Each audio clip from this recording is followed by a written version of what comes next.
இந்த டிக்கெட் மிஷினில் எப்படி டிக்கெட் எடுக்கிறதுன்னு நான் உங்களுக்கு சொல்லித்தரேன். இப்போ ஃபஸ்ட்டு வந்து கீழே இருக்குல்ல இந்த ரெண்டாவதா அந்த ஆப்ஷனை கிளிக் பண்ணி அப்புறம் லாங்குவேஜ் கேட்கும், அதை வந்து கிளிக் பண்ணிக்காங்க. உங்களுக்கு எந்த லாங்குவேஜ் தெரியுமோ அது.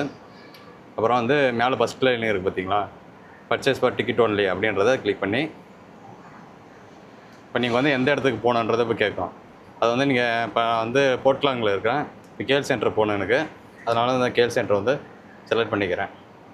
அதுக்கப்புறம் இந்த இடத்துல வந்து நீங்கள் சிங்கிளாக இல்லை போயிட்டு ரிட்டன் வருவீங்களான்னு கேட்குது, ரிட்டன் கேட்குது.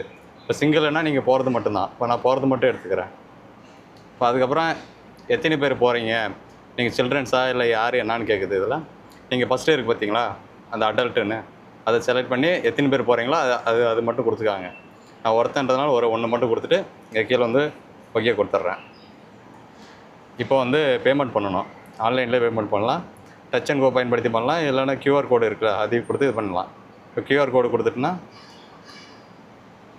கியூஆர் கோடு காட்டுதுங்களா, நான் வந்து கியூஆர் கோடு ஸ்கேன் பண்ணால் போதும். கியூஆர் கோடு ஸ்கேன் பண்ணி நம்ம அப்படியே அமௌண்ட்டை வந்து பே பண்ணிக்கலாம். அமௌண்ட்டு நீங்கள் பேமெண்ட் பண்ணிட்டீங்கன்னா அங்கே வந்து ஓகே ஆயிரும்.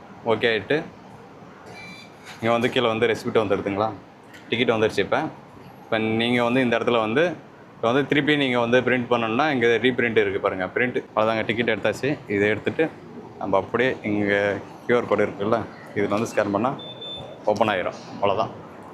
ட்ரெயின் முன்னாடி இருக்குது, நம்ம போய்ட்டு ட்ரெயினில் ஏறிக்கலாம்.